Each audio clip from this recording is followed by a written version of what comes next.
उसको सब्जेक्ट बनाकर हम लोग सारे देश भर में चर्चा कर रहे हैं। तो इससे क्या हो रहा है कि ब्राह्मणों का जो धर्मशास्त्र है वो धर्मशास्त्र एक्सपोज हो रहा है। जिन ब्राह्मणों ने SC ST OBC के लोगों को हिंदू बनाकर गुमराह किया, उन लोगों के सामने धर्मशास्त्रों के उदाहरण और श्लोक लेकर जब हम चर्चा करते हैं तो ब्राह्मणों का सारा धार्मिक षड्यंत्र एक्सपोज होता है। अब चूंकि धर्मशास्त्रों में वो बात लिखी हुई है, इसलिए ब्राह्मणों के सामने एक संकट है कि उसको वे इनकार नहीं कर सकते, क्योंकि वो दस्तावेजी सबूत है। ये दस्तावेज हमारा नहीं है, स्वयं ब्राह्मणों का है। अगर ब्राह्मणों का दस्तावेज है, स्वयं ब्राह्मणों का दस्तावेज होने की वजह से उन दस्तावेजों को इनकार करना संभव नहीं है। जब वो इनकार नहीं करते और नहीं कर सकते तो क्या होता है, तो उनको बहुत मुश्किलों का सामना करना पड़ता है। क्योंकि लोग जब SC ST OBC के लोग जब उनको सवाल पूछते हैं तो उनके पास जवाब नहीं होता। जैसे एक बार हमने ये अभियान चलाया था, ढोल गवार शूद्र पशु नारी सब है ताड़न के अधिकारी। तो बताते हैं कि ढोल गवार शूद्र पशु नारी सब है ताड़न के अधिकारी। तो ये लोग ढोल मारने लायक है, पीटने लायक है, गवार पीटने लायक है, शूद्र पीटने लायक है, जो वर्ण व्यवस्था में चौथे वर्ण का है, चौथा वर्ण का पिछड़े वर्ग का व्यक्ति ही चौथे वर्ण का है, तो उसको वो पीटने लायक मानते हैं। पशु पीटने लायक है, स्त्री पीटने लायक है। कौन कहता है? रामचरितमानस कहता है। हम नहीं कहते, रामचरितमानस कहता है ढोल को पीटना चाहिए, पशु को पीटना चाहिए, OBC को पीटना चाहिए, स्त्री को पीटना चाहिए, जानवर को पीटना चाहिए। ये वो कहते हैं, ये लिखा हुआ है। तो ऐसा ही सुनकर विश्व हिंदू परिषद के एक व्यक्ति को एक बैकवर्ड क्लासेस ने सवाल पूछा, भाई तुम्हारे धर्मशास्त्र में अगर ऐसा लिखा हुआ है तो हम तुम्हारे धर्मशास्त्र को धर्म को क्यों माने, बताइए। तो वो जो ब्राह्मण था उसने बताया कि ये जो ताड़न करना है इसका आपने गलत अर्थ निकाला है। ताड़न करने का जो अर्थ है वो तारण करना है, तारण करने का अर्थ है रक्षण करना। तो ब्राह्मण ने उसको समझा दिया कि ये तो पीटना नहीं है, रक्षण करने के लिए तुलसीदास ने ऐसा लिखा। अब वो प्रति सवाल कर नहीं पाया, वापस आया और मेरे पास आया कि आपने तो ये बताया था, वो तो ये बता रहे यार। अच्छा, मैंने उसको कहा चलो बैठो अभी। तो मैंने कहा देखो इसमें क्या लिखा हुआ है, ढोल गवार शूद्र पशु नारी सब है ताड़न के अधिकारी।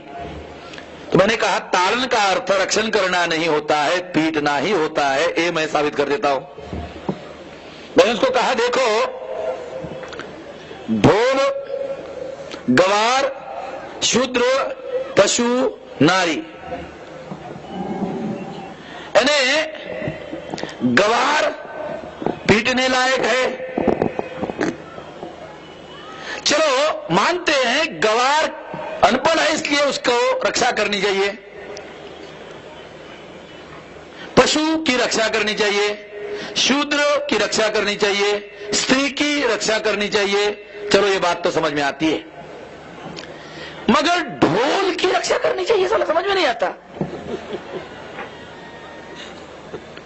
तुलसीदास ने ढोल इसलिए रखा कि लोग कई ताड़न का अर्थ रक्षण करना ना निकाले, इसलिए उसने ढोल रखा। क्यों ढोल रखा?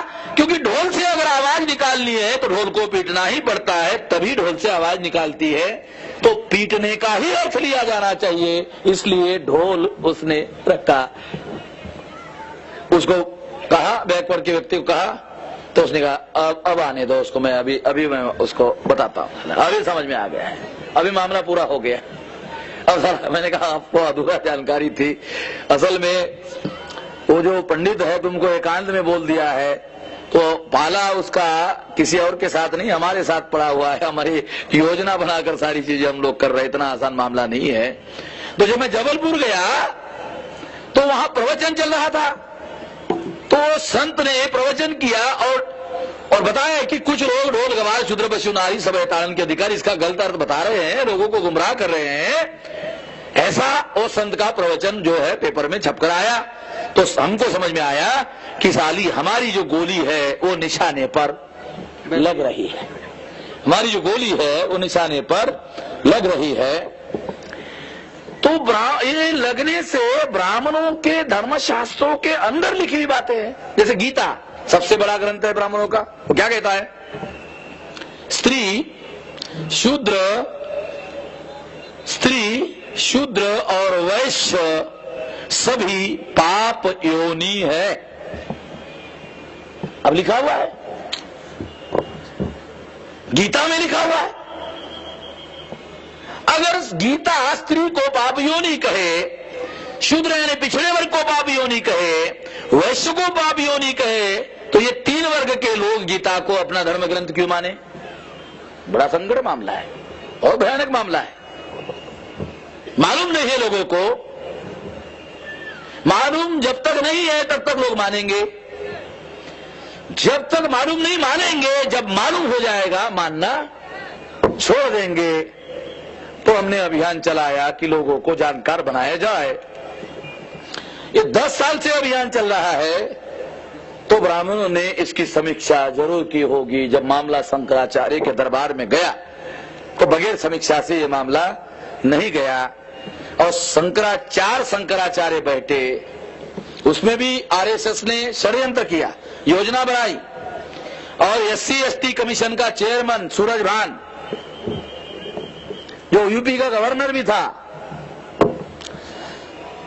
उसने क्या किया